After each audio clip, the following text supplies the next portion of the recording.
아직 흡연파가 아직 안 올라왔군요. 이 한번 밑으로 내려가면 올라오기도 쉽지 않더라고요. 또 이제 옆에서 또 한참 또 보리음료 드시는 분들 구경도 하고 얘기도 하고 뭐 그러다 보면 또 분위기에 휩싸여가지고 설마 거기 뭐 자리 잡고 앉아 있는 건 아니겠죠. 뭐 올라오겠죠. 아 그렇군요. 그 이분은 꾸준히 나오시는 거고 그 한 분은 또 워낙 그 사람 좋아하고 술 좋아하고. 김종국은 술 잘 마시나요? 잘 안 마셔요?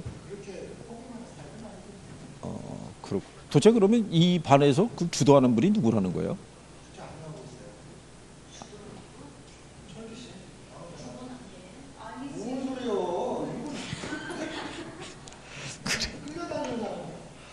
그래, 그래.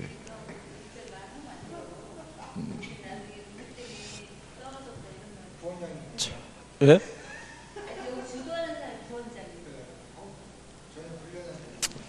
그래요. 그런 의미로 이건 한번 얘기해 보세요.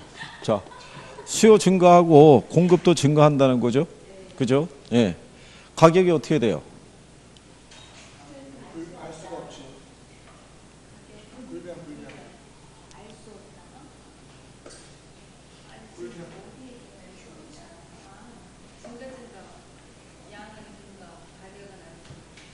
자, 일단 얘 늘어났잖아요. 얘 늘어났잖아요. 그러면 얘는 당연히 어떻게 돼요?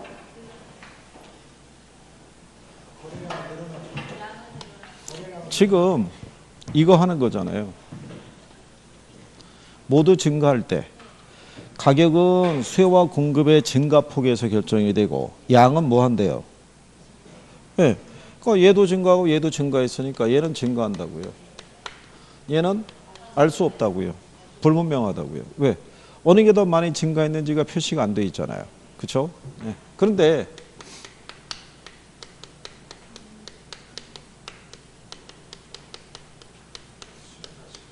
이게 같다는 얘기죠. 수요의 증가하고 공급의 증가가 같다. 그럼 양은 어떻게 되겠어요?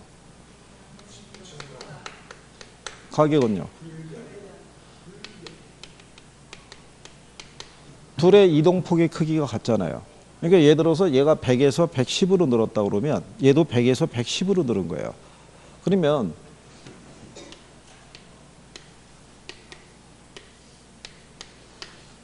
이렇게 구성이 되어 있을 때요. 지금 이렇게 수요가 증가하게 되면요. 공급도 이렇게 늘었다는 얘기예요. 그죠? 그래 둘의 이동폭의 크기가 같으면 이 균형점에서 이 균형점으로만 이동하는 거예요. 그럼 가격은 같은데 뭐만? 양만 늘어나는 거예요. 그러니까 동일하게 증가하거나 동일하게 감소하게 되면요. 가격은 변화가 없고 균형점만 이렇게 수평으로 이동해요. 그러니까 만약에 예를 들어서 수요가 감소하고요. 그죠? 근데 공급도 감소했다는 거죠. 그럴 때 둘의 이동폭의 크기가 같으면 역시 균형점이 이쪽에서 왼쪽으로 이동만 한다는 것 뿐이지 양은 줄어들고 가격은 불변이라는 거예요. 그러니까 동일하게 증가하거나 동일하게 감소하게 되면 가격은 불변인 상태에서 양만 늘어나거나 줄어들거나 이 경우라고 생각하시면 돼요. 무슨 말인지 아시겠죠? 움직임이 반대면 균형점이 위아래로 움직이는 거예요. 자, 그러면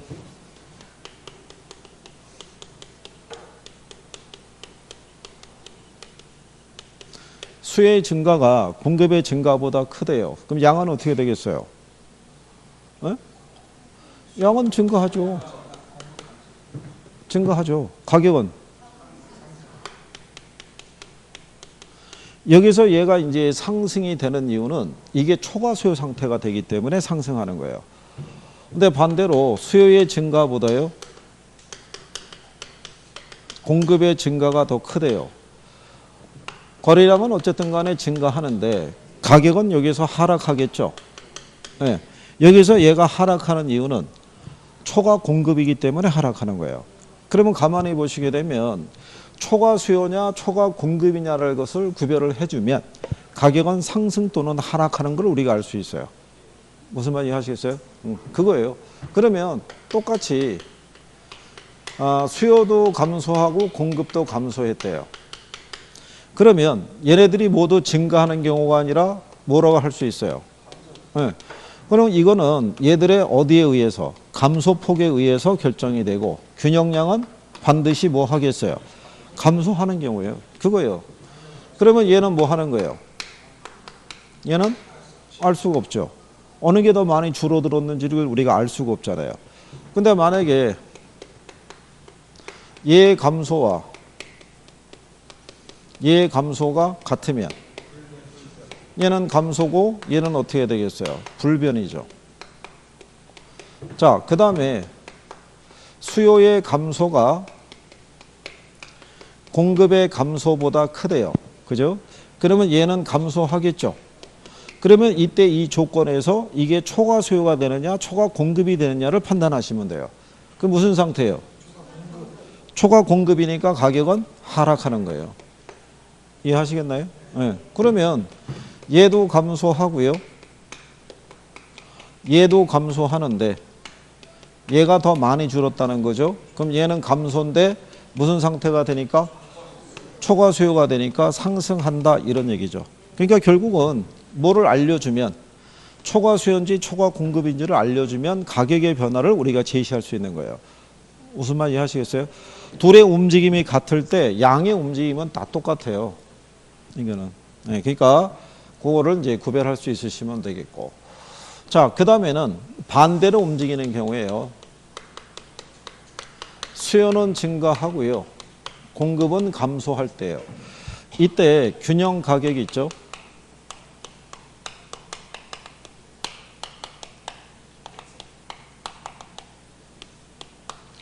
자, 수요는 증가하고 공급이 감소하는 상태는 어떤 상태겠어요?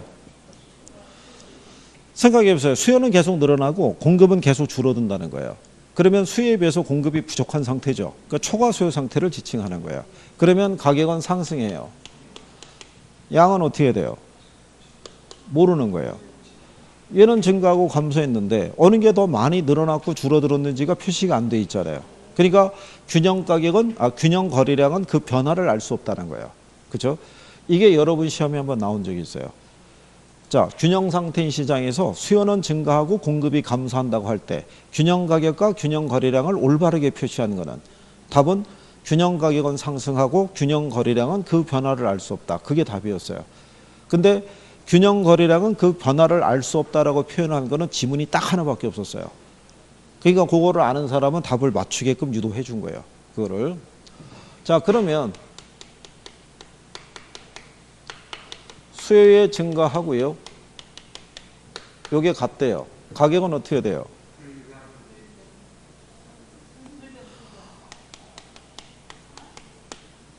아니, 여기 조건은 다 초과 수요 조건이라니까요. 글쎄. 그러니까 이런 얘기잖아요. 얘가 100일 때, 그죠? 얘가 110으로 늘었는데 얘는 100일 때 90으로 줄었다고요. 늘어난 양과 줄어든 양이 같다고요. 그러니까 양의 변화가 없다는 얘기라고요. 그러니까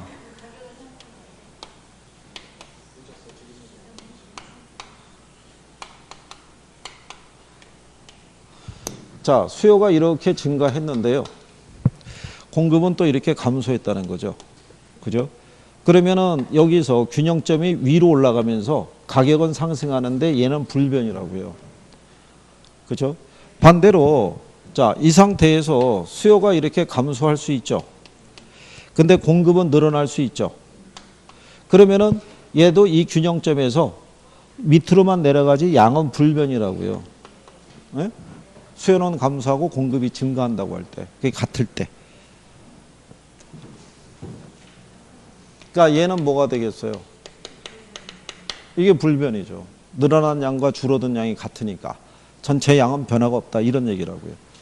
자, 그러면 수요의 증가가요 공급의 감소보다 크대요. 이렇게. 그럼 가격은 상승하는 거죠. 아니 이게 눈썰미가 있으면 이거 계속 지금 상승으로 내려오고 있지 않겠어요? 그럼 얘는 그냥 상승이고 얘는 이제 증가가 감소보다 크다라고 그러잖아요. 그럼 양은 어떻게 되겠어요? 양은 증가하는 거죠. 증가. 그러면 수요의 증가보다 공급의 감소가 크대요. 그러면 가격은 어떻게 돼요? 아니 글쎄 그냥 이게 다 지금 뭐라는 거예요? 다 지금 상승이라고. 지금 여러분들이 처음에 나올 때부터 이거는 초과 수요 상태라고 지금 하고 들어온 거 아니에요. 초과 수요면 가격이 어떻게 돼요? 상승하는 거예요. 여기서는 우리가 초과 수요인지 초과 공급인지를 알려줘야지만 가격을 알 수 있었죠. 근데 여기는 출발 자체가 초과 수요라고요. 무슨 상태? 초과 수요. 여기서의 양은 어떻게 돼요? 감소가 증가보다 크잖아요. 그러니까 양은 당연히 줄어들었겠죠. 그렇죠? 얘기해 주잖아요. 수의 증가보다 뭐가 크대요? 공급의 감소가 크다라는 거죠. 그죠? 지문에서 다 알려줄 거 아니에요. 그죠? 시험에 가끔 쓰거든요. 이거. 그러니까 먼저 염두에 두셔야 되는 거예요. 움직임이 반대로 가잖아요. 반대로 가면은 초과 수요나 초과 공급 상태를 지칭을 하는 거예요. 이게. 그렇잖아요. 한쪽은 늘어나고 한쪽은 줄어드니까. 그렇지 않겠어요?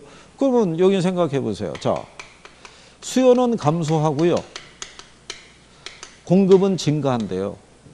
무슨 상태겠어요? 자, 이런 얘기예요. 원래 균형 상태 100이었잖아요. 100이었는데 얘는 이렇게 줄어든대요. 줄어드는데 얘는 100에서 이렇게 120 이렇게 늘어난다는 거예요. 그러면 수요에 비해서 뭐가 많은 상태가 돼요. 공급이 많은 상태가 되죠. 이 조건이 계속 이어지는 거예요. 이 조건이. 그러니까는 이 상태니까는 무조건 가격은 어떻게 돼요? 네, 하락하는 거예요. 양만 우리가 그 변화를 구해봐라 이런 얘기예요. 그죠? 그러면 여기서 양은 어떻게 되겠어요? 그 변화를 알 수가 없죠. 어느 게 더 많이 줄었고 늘었는지가 표시가 안 돼 있잖아요. 그죠? 근데 만약에 수요의 감소하고요. 공급의 증가가 같다면 가격은 어떻게 돼요? 하락하는 거예요. 하락. 이 조건이 초과 공급 조건이에요. 그죠? 예. 그런데 이게 같다고요. 그러면 얘가 어떻게 되겠어요? 그렇죠. 불변이라고요. 그러면 수요의 감소가 공급의 증가보다 크대요. 그죠? 가격 어떻게 되겠어요? 그냥 하락이라고요. 그죠? 그러면 감소가 뭐보다 커요? 증가보다. 그럼 얘가 뭐가 되는 거예요? 감소. 괜찮아요. 제가 옥상 한번 올라갔다 와봤어요. 다음 달 돼서 틀리면 올려보낼 거예요. 진짜. 네?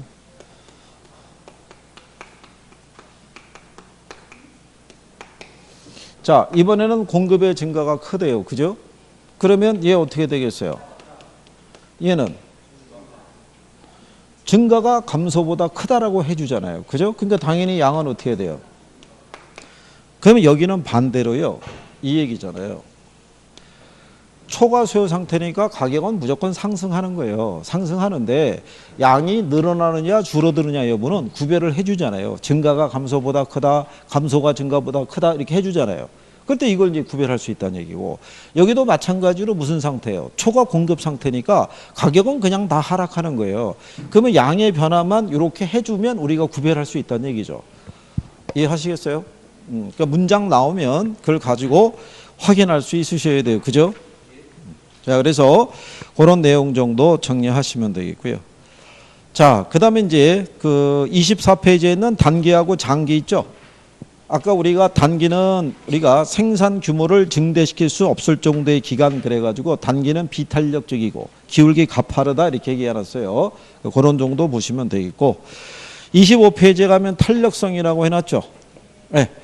탄력성은 별표해야 돼요. 매년 시험에 나오니까. 이게 혹시 균형에 대해서 저런 부분에 대한 착각이라든가 이런 게 발생한다는 얘기는요. 정확하게 정리가 안 되신 거예요. 그러니까 내가 아는 형식의 표현이 나오면 맞출 수 있는데 내가 착각할 수 있는 유형으로 지문이 떨어지면 또 틀리는 거예요. 이걸 내용을 어렵게 안 주거든요. 그러니까 정확하게 정리하는 게 필요해요. 그렇죠? 네. 그러기 위해서는 우리 김총각하고 이처녀가 실력이 일치월장해가지고 이 안에 계신 분들이 궁금한 게 있으면 막 물어봐서 대답도 해주고 막 그럴 정도가 돼야 되는데 김총각 몇 월까지 기다리면 가능하겠어? 다음 달? 아니 앞에 연도를 정확하게 얘기해. 2019년이야? 2020년이야? 올해야? 2000년 언제면 가능할 것 같아? 올해? 참. 2000년 시집가? 시집가? 어?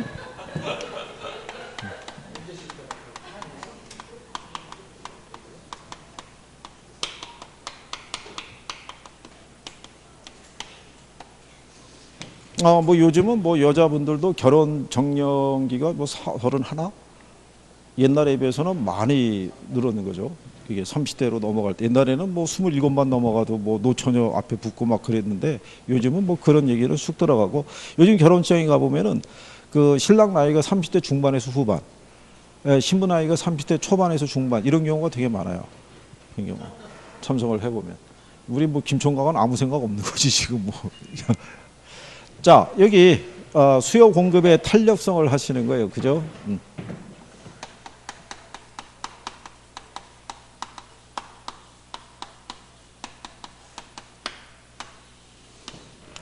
우리가 이 탄력성이라는 것은요,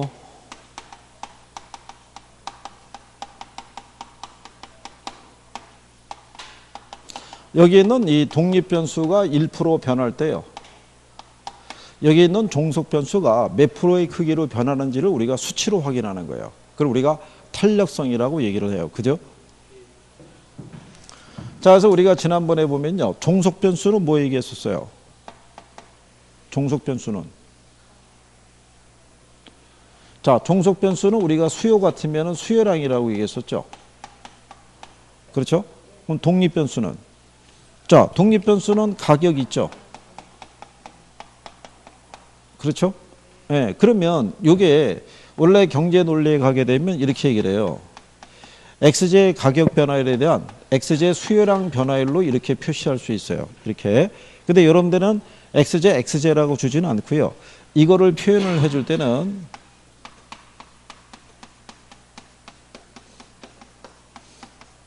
아파트 가격 변화율에 대한 아파트 수요량 변화율로 이렇게 얘기를 해줘요. 아파트 가격이 변하면 아파트 수요량이 변할 수 있겠죠. 그걸 우리가 수치로 확인한다는 거예요. 이걸 수요의 가격 탄력성이라고 얘기를 해요. 그죠? 자, 그런데 여기 있는 요 수요량이 있죠. 이 변화를 주는 거는 가격에 의해서만 변화가 되는 건 아니고요. 뭐가 변해서? 소득이 변해서도 이 수요량은 변할 수 있다는 얘기예요. 그죠? 소득이 변하면 아파트 수요량이 변할 수 있겠죠. 이걸 측정하는 거를 수요의 소득 탄력성이라고 얘기를 해요. 그죠? 자, 그 다음에 여기 있는 이 X제의 수요량을 변화를 주는 거는 X제의 가격에 의해서만 변화되는 건 아니고요. Y제의 가격에 의해서도 변화가 발생할 수 있죠. 그렇죠? 이거를 측정하는 걸 수요의 교차 탄력성이라고 그래요. 그러니까 얘를 설명할 때는 이렇게 되겠죠. 여기는 그냥 아파트 수요량이에요. 근데 얘가 빌라 가격이 돼요.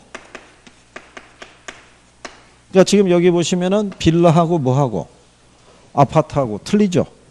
예? 예, 이렇게 XY의 관계를 나타내는 것이 바로 무슨 탄력성? 교차 탄력성이라고 얘기를 해요. 그래서 수요의 탄력성은 이렇게 세 가지로 명시해요. 그래서 가격 탄력성이 있고, 그 다음에 소득 탄력성이라는 게 있고요. 그리고 교차 탄력성이라고 이렇게 명시하는 거죠. 그래서 세 가지가 있고요. 공급은 이 가격 탄력성밖에 없어요. 그러니까 이제 그 정도 인식하시면 되겠고요. 그러면 요 중에서 어쨌든 제일 중요한 게 수요의 가격 탄력성이에요.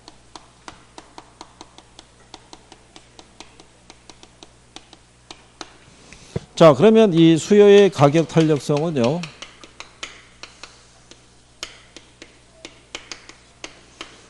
가격의 변화율에 대한 수요량의 변화율로 우리가 표시할 수 있어요. 그러니까 가격 탄력성 자체를 얘기할 때는 가격의 변화율에 대한 무슨 변화율? 수요량의 변화율로 나타내는 거예요. 분모부터 읽고 올라가는 거니까. 그리고 얘네는 이렇게 절대값으로 명시하는 거는 여기 있는 수요의 가격 탄력성이 수요 법칙을 반영하니까 가격과 수요량 관계는 반비례잖아요. 그러니까 가격이 상승하면 수요량이 줄어들죠. 그러니까 음수 마이너스가 표시되니까 그거를 없애겠다는 거예요.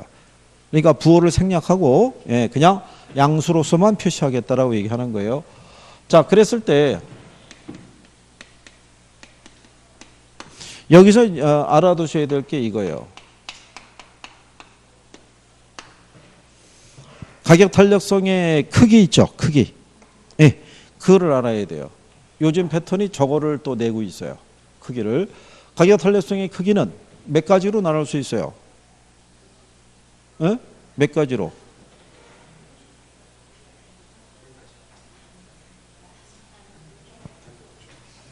김총각 몇 가지로 나눌 수 있어? 자, 여러분들이 보시면 토탈 5가지예요. 토탈. 그런데 일반적인 탄력성이 3개예요. 3개. 특수한 형태의 탄력성이 2개가 있는 거예요. 그래서 합쳐서 5가지인 거예요. 예를 들어서 가격이 이렇게 10% 상승을 했다. 자, 그러면은 수요량이 있죠. 얘는 감소해요. 그죠?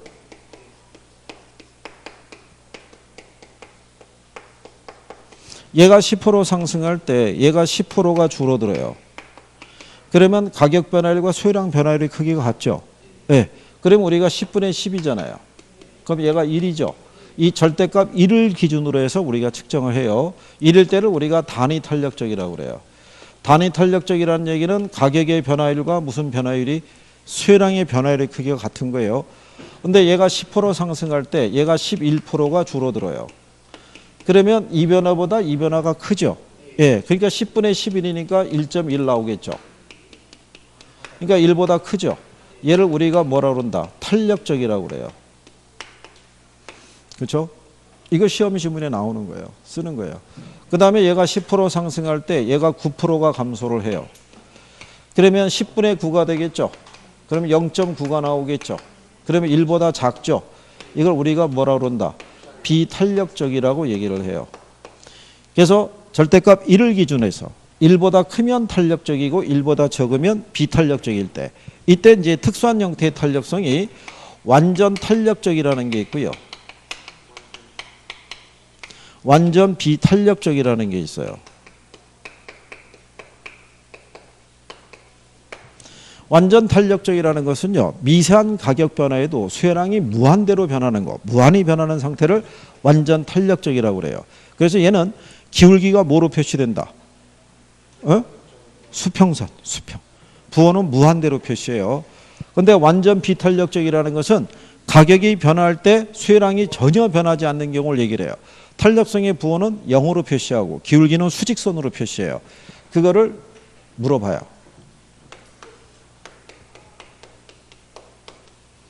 얘는 수직선이고요. 부호는 뭐로? 0으로. 완전 탄력적일 때는 기울기는 수평선으로. 부호는 무한대로 표시하는데 이것까지는 표현한 적은 없어요. 근데 얘들은 수직선, 0, 완전 비탄력 3가지를 표시를 다 해요. 예, 그리고 유도하는 거예요. 그죠?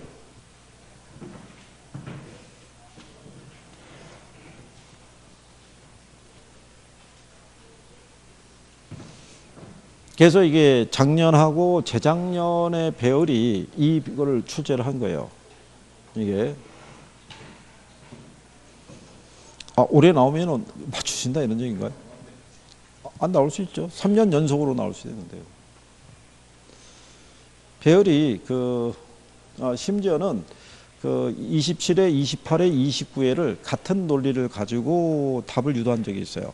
그걸 2번을 답으로 준 적도 있어요. 탄력성 쪽에서. 그러니까 알고 있는 사람은 답을 찍을 수 있는 수준이라는 얘기죠. 그러니까 탄력성도 이론에 대한 이해만 조금 해주시면은 답을 찾는 게 아주 간결해요. 그게.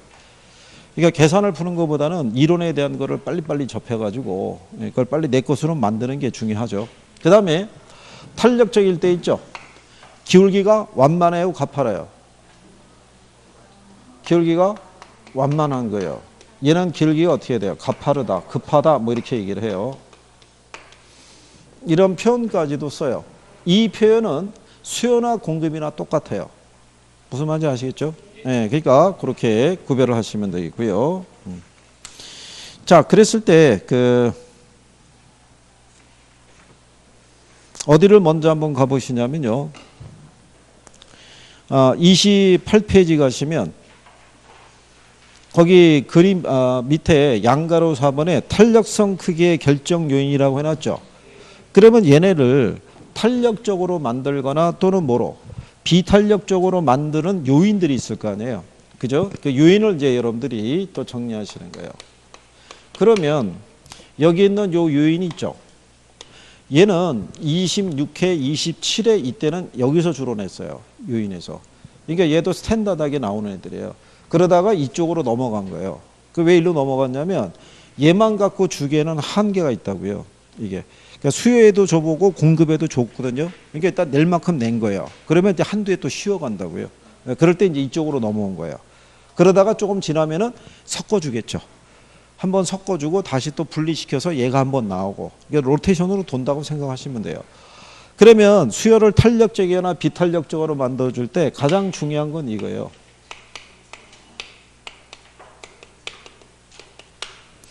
대체재가 많으면 많을수록 탄력적이 돼요. 대체재가 적으면 어떻게 돼요? 네, 비탄력적이 된다라고 생각하시면 돼요. 그죠? 네. 그러니까 대체재가 적을수록요 사람들이 소비에 큰 변화가 없어요. 가격이 오르든 내리든 간에 걔는 우리가 소비할 수밖에 없다는 얘기예요. 그죠? 그리고 대부분 필수재도 비탄력적이라 보시면 돼요. 대체재가 없어도 비탄력적이고요. 필수재들도 대부분 비탄력적이에요. 그죠?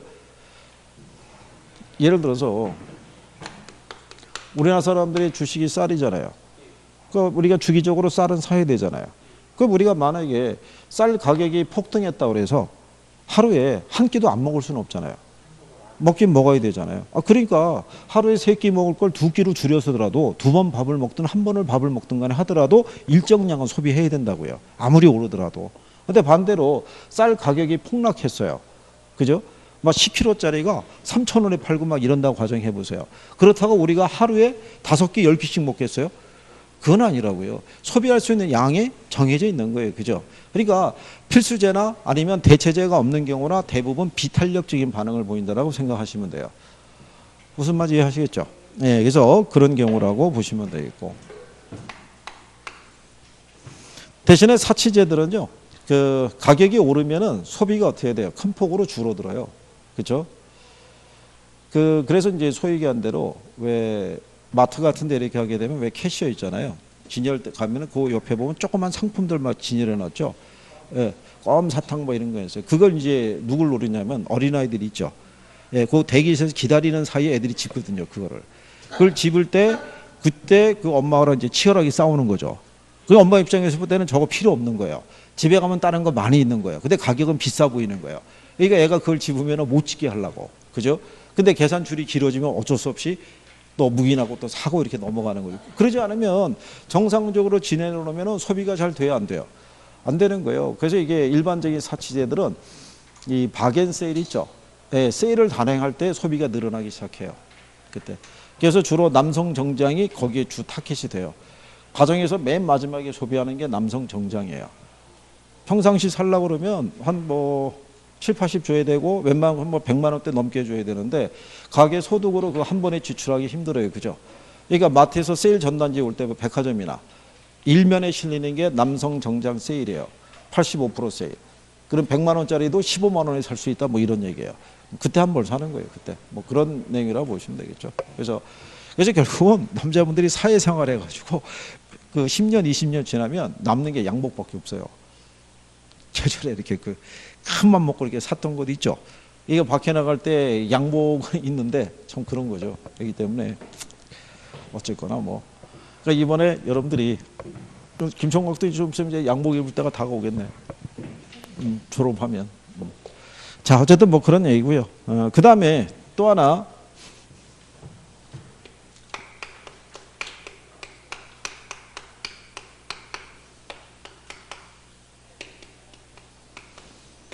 공급 있죠. 네, 단계 탄력이에요, 비탄력이에요. 장기는요. 수요는 단계 탄력이에요, 비탄력이에요.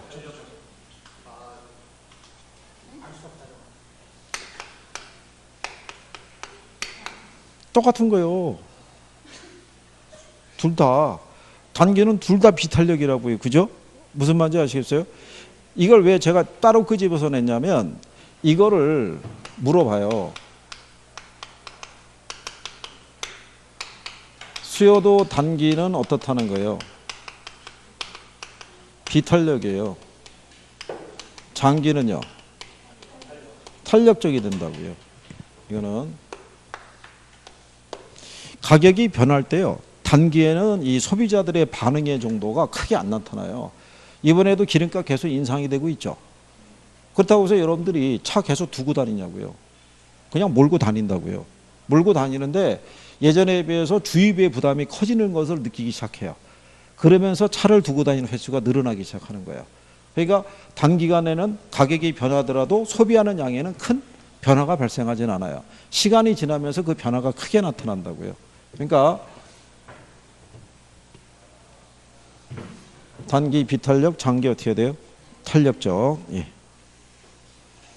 그 다음에 전체 소비 지출에서 차지하는 비중이라고 해놨죠. 그거는 그냥 설명만 들으세요. 무슨 얘기냐면 이런 거예요. 자, 만약에 월 500만 원의 소득이 있는 사람이에요. 라면이 1,000원에서 1,200원으로 인상이 됐어요. 그럼 몇 프로 인상이 됐겠어요? 20% 인상이 됐죠. 그렇죠? 그러면 라면 우리가 계속 사서 먹을 수 있어요, 없어요? 뭐 500번은 사람이 1,200원짜리를 왜 못 사 먹겠어요? 사 먹겠지. 그죠?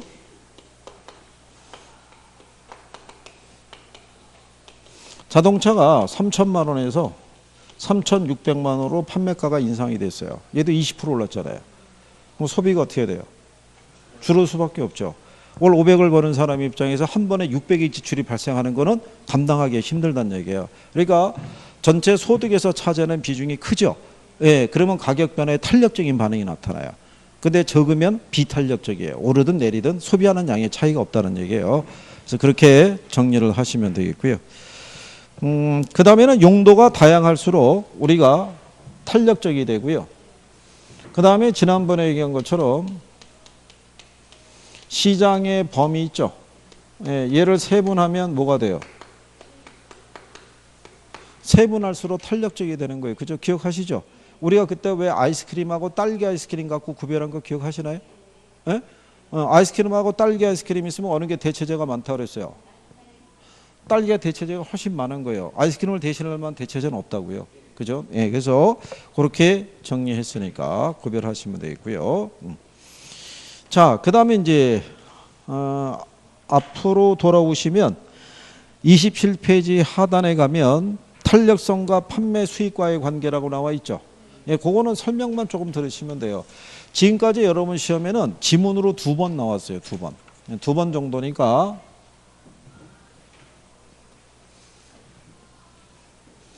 이번에 설명을 있는 건 다 해드리고 하는 이유가 뭐냐면 이번에 하는 게 이론 수업은 끝이에요. 5월달, 6월달 사이에 이 요약집을 하게 되면 이론으로 따로 시간을 내서 하는 수업은 없다고요. 7월달부터는 이반이 이제 문제풀이로 돌아가요. 그죠? 그러니까 여기는 이제 저녁에 이제 구성이니까 오후에 하기도 어렵고 그러니까 요 안에서 집중을 잘 하셔야 돼요.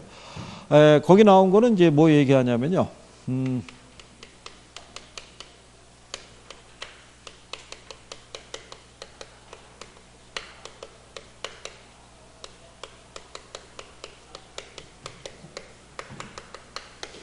수의 탄력성 하고요. 총수익 관계를 나타나는데 원래 이게 뭐 얘기하는 거냐면 기업의 총수입을 얘기를 해요.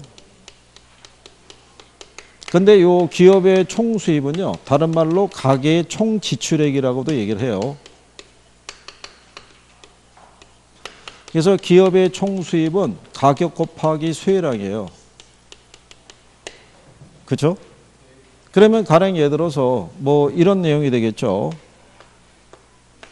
자, 상품 하나가 있는데요. 판매 가격이 100원이고요. 판매량이 10개래요. 그죠? 기업의 총수입이 얼마겠어요?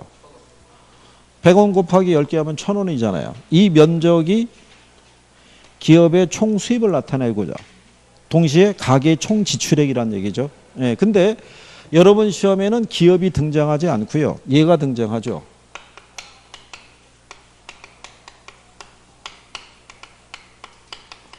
임대업자의 총 수입이 있죠.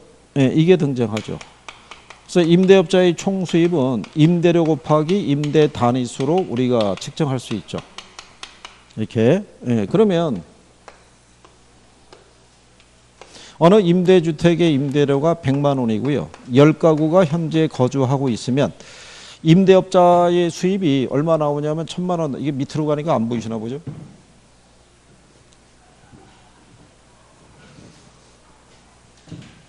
지금 옆으로 이동하죠. 자, 100만 원이고요. 10가구가 거주하고 있다는 거죠. 그러면 임대업자의 수입이 1000만 원이겠죠. 이 면적이니까. 근데 이번에 임대업자가 150만 원으로 임대료를 올리겠다는 거예요. 6월 1일자로. 그러니까 재계약 여부를 통보해 달라고 임차자들에게 얘기를 했더니 10가구 중에서 한 가구만 이사 가고요. 9가구는 계속 재계약하겠다고 얘기한 거예요. 그러면 여기서의 이 변화 있죠. 100에서 150으로 변했으니까 50%가 인상이 됐잖아요. 그죠? 그런데 지금 요거는 무슨 변화예요? 수요량이 변하죠. 10가구에서 9가구로 10%가 줄었단 말이죠. 그러면 임대료 변화율에 대해서 수요량 변화가 작죠. 그렇잖아요. 그때 요점하고 요점을 연결하면 기울기가 이렇게 나오겠죠. 그렇죠? 그러면 여기가 무슨 변화냐면 임대료 변화. 이게 무슨 변화? 수요량 변화. 이 변에서 이 변화가 작죠. 그게 기울기가 가파르게 나오는 거예요. 이 상태를 비탄력적이라고 얘기를 해요. 그러면은 이 상태에서 뭐를 올렸더니요. 임대료 인상하면 전체 수입이 어떻게 돼요? 늘어나죠. 원래 100만 원에서 10가구 있었을 때 1000만 원이었는데 이거를 150으로 올렸더니 9가구. 그럼 1350이 되니까 350만큼 임대 수입이 늘어난 케이스죠. 자, 그랬을 때 또 옆에 임대주택이 있죠. 여기가 100만 원이고요. 또 똑같이 10가구가 거주하는데 여기도 똑같이 150으로 올리겠다는 얘기죠. 재계약 여부를 알려달라고 그랬더니 한 집만 남고 다 이사 가겠다고 얘기한 거예요. 그렇죠? 네. 그래서 그럼 여기 이 변화를 보면 이건 무슨 변화예요? 임대료 변화고. 그죠? 네. 이거는 무슨 변화예요? 그때 이 점하고 이 점을 연결하면 기울기가 이렇게 나오겠죠. 그럼 여기는 반대로 이게 임대료의 변화고 이게 수요량의 변화잖아요. 이 변에서 이 변화가 크죠. 그러니까 기울기가 완만하게 나오죠. 이걸 우리가 탄력적이라고 얘기를 하죠. 그럼 탄력적일 때 임대료 인상하면 수입이 어떻게 돼요? 얘가 50% 올라갔을 때 90%가 줄었잖아요. 그죠? 그러면 100만 원일 때 원래 10가구 있을 때는 수입이 1000만 원이었는데 이거를 150으로 올렸더니 한 가구만 남으니까 150밖에는 임대 수입이 안 나오죠. 그러니까 마이너스 850이죠. 그러면 올리면 수입이 줄어든다는 얘기죠. 근데 반대로 내린다고 가정해 보자고요. 그죠? 150만 원에서 100만 원으로 임대료 하락시키면 임대료의 변화율이 몇 프로예요?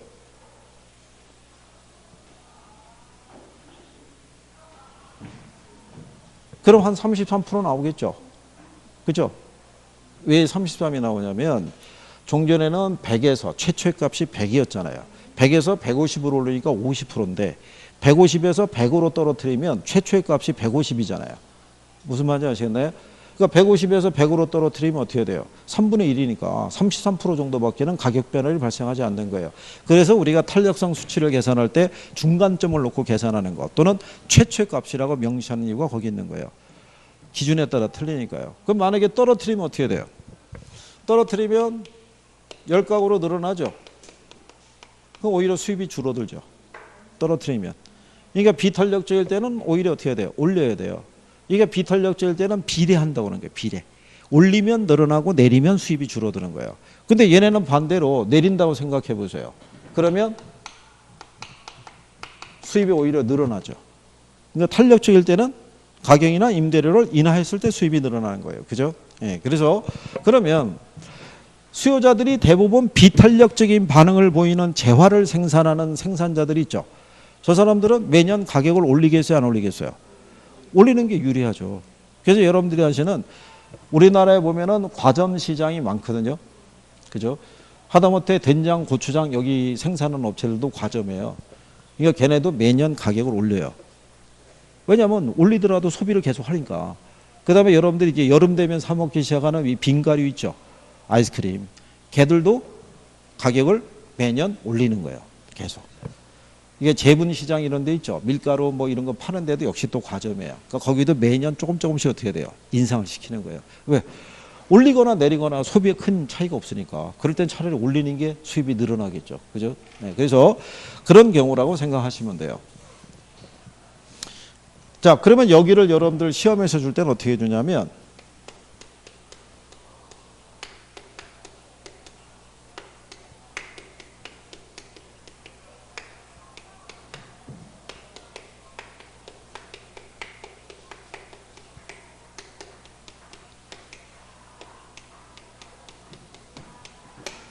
자, 수의 임대료 탄력성이 1보다 클 때 있죠. 임대료를 인상을 하면 임대업자의 총 수입은 어떻게 되겠어요? 이거를 이해하면 되죠. 1보다 크다는 얘기가 무슨 얘기예요? 탄력적이잖아요. 탄력적일 때는 반대라고요. 올리면 수입이 줄죠. 내리면 수입이 늘어나고. 근데 비탄력적일 때는 비례한다고 그랬죠. 올리면 늘어나고 내리면 줄어드니까. 그러면 임대료 인상하면 임대차 수입이 감소한다 이런 얘기잖아요. 그죠? 그러니까 한 번은 맞게 한 번은 틀리게 두 번 썼어요. 두 번. 그러니까 그런 정도로만 이해하시면 되겠고.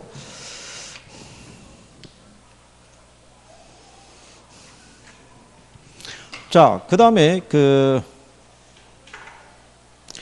26페이지 가시면요. 그림 밑에 탄력성과 균형의 이동이라고 되어 있죠. 그렇죠? 예, 거기는 별표하시는 거예요.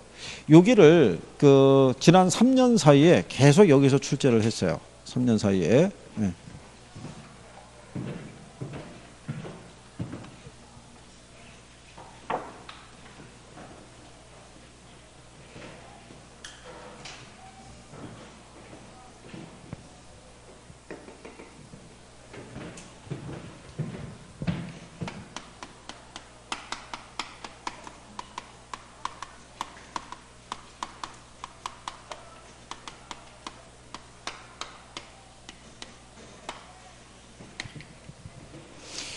여기에서는요, 뭐를 이해하시면 되냐면, 가격 변화율은 비탄력적일 때 크다라는 얘기예요. 양의 변화율은 탄력적일 때가 커요. 그거 일단 그게 하나의 첫 번째 공식이에요.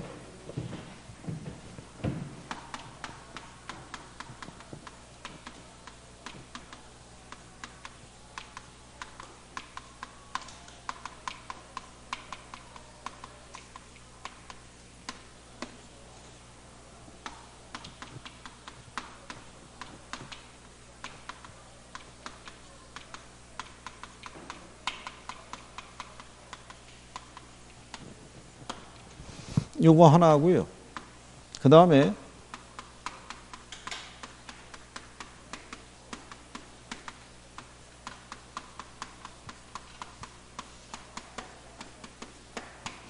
완전 비탄력적일 때는 양이 불변이고요. 완전 탄력적일 때는 가격이 불변이에요. 예. 그러면 얘가 양은 불변이지만 가격은 변할 수 있고요. 가격은 불변이지만 양은 변할 수 있다고 그랬어요. 요것만 이제 정리를 이해하시면 돼요. 그죠? 자, 먼저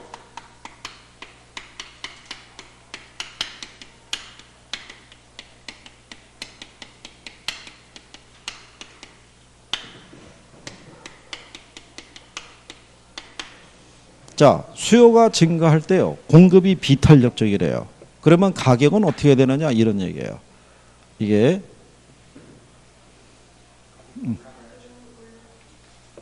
자, 지금 이제 무슨 상태란 얘기냐면 균형 상태예요. 균형 상태란 얘기는 수요하고 공급이 같은 상태잖아요. 그 상태에서 이제 얘만 늘었다는 거예요. 뭐가? 수요가 증가하게 되면 가격이 어떻게 돼요? 이게 상승하죠. 예, 상승하면은 공급이 어떻게 되겠어요? 증가해야 될 거 아니에요. 근데 얘가 비탄력이라는 얘기는 무슨 얘기겠어요? 많이 못 늘린다는 얘기죠. 그러니까 생산하기 위해서는 시간이 많이 걸리는 애들이 있죠. 농축산물 같이. 그러면 걔네들이 파동이 발생하잖아요. 그죠? 그러면 당연히 가격은 어떻게 돼요? 예, 상승하는데 더 크게 상승한다고요. 그죠? 탄력적일 때는 덜 상승하는 거예요. 그러니까 변화가 큰 게 비탄력적일 때 크다는 얘기예요. 비탄력적일 때. 그러면 얘가 증가할 때 공급이 탄력적이면 가격은 어떻게 해야 돼요?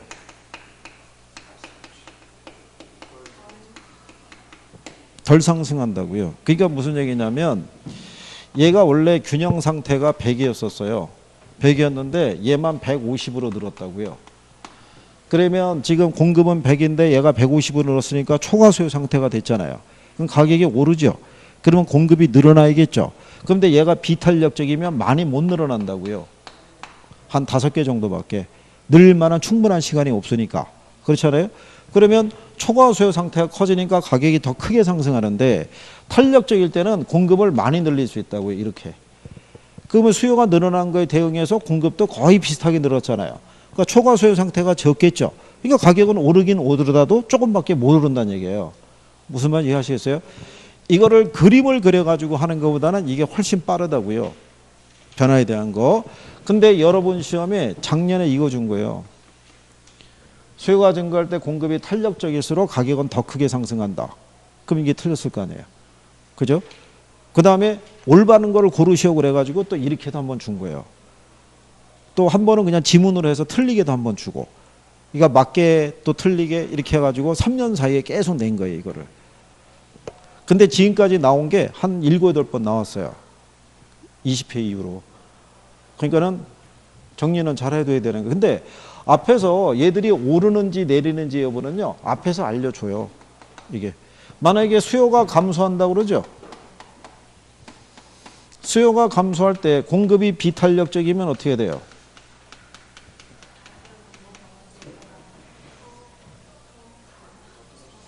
더 크게 하락하는 거예요. 더 크게. 얘가 하락하는지는 얘가 알려주잖아요. 수요가 감소하면 가격은 하락하니까. 그렇잖아요. 무슨 말인지 아시겠어요? 그러면 똑같은 거예요. 공급이 뭐 한다는 거예요? 감소할 때.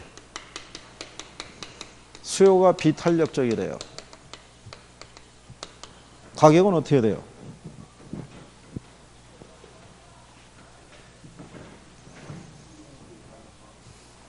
그리고 왜 여기까지 해보겠어요? 우리가 연습을 여기만 하고 끝나죠. 그러고 난 다음에 모의고사를 봤는데 얘가 나오죠. 그럼 또 틀리는 거예요. 아니 왜 수요를 안 낸 거야? 나가 알고 있는 건 수요인데 왜 공급을 내는 거야? 이렇게 가는 거예요. 아니 우리가 아까 했잖아요. 수요가 증가하고 공급이 감소하는 상태는 초과 수요 상태잖아요. 그러니까 공급이 감소하면 가격이 어떻게 돼요? 상승하겠죠. 얘가 비탄력이면. 그렇죠. 더 크게 상승하는 거예요. 그거예요. 무슨 말인지 아시겠어요? 그냥 이거는 뭐 복잡한 게 아니잖아요. 요 형태로밖에 안 주니까 구별을 하실 수 있을 거라고 보는 거예요. 무슨 말인지 아시겠어요? 틀리기도 참 어렵지 않겠어요? 이거? 그래도 틀려요. 들어가면. 착각했다고 그러고 막 그러는 거예요. 실수했다고 그러고. 쓰러지는 거죠. 뭐라고 얘기하겠어요. 자, 그 다음에 이거 한번 이렇게 보시면 이렇게 수직선으로 나온 애를 뭐라고 그래요? 완전 비탄력적이죠. 근데 얘는 이 직선이 수량축에서 뻗어 올라갔잖아요. 그러니까 완전 비탄력적이면 양이 불변이라고요. 뭐가 불변이다? 양이. 근데 뭐는 변할 수 있어요? 가격은 변할 수 있다는 거예요. 그죠? 그러면 이렇게 수평으로 가는 애는 뭐예요? 완전 탄력적이죠. 근데 이 선은 가격축에서 뻗어나왔잖아요. 그러니까 얘가 불변이라고요. 얘는 불변이지만 양은 변할 수 있어요? 없어요? 양은 변할 수 있는 거예요. 그래서 만약에 지문이 완전 비탄력적이라고 등장을 할 때는 양을 먼저 보는 거예요. 완전 비탄력적일 때는 양이 불변이 되는데 양이 늘어난다 줄어든다 하면 틀리는 거예요. 무슨 말인지 아시겠죠? 완전 탄력적이라고 나왔을 때는 뭐를 먼저 봐야 돼요? 가격을 먼저 보시면 돼요. 그러면 구별을 하실 수 있을 것이다. 뭐 이런 얘기예요. 이거는 반드시 우리가 테스트할 때 문제로 낼 거예요. 그죠? 경제는 못해도 한 3문제는 드릴 거예요. 3문제는. 그러니까 해서 맞출 수 있느냐를 확인하시면 돼요. 자, 여기까지 하셨고 잠깐 쉬었다가 들어오세요.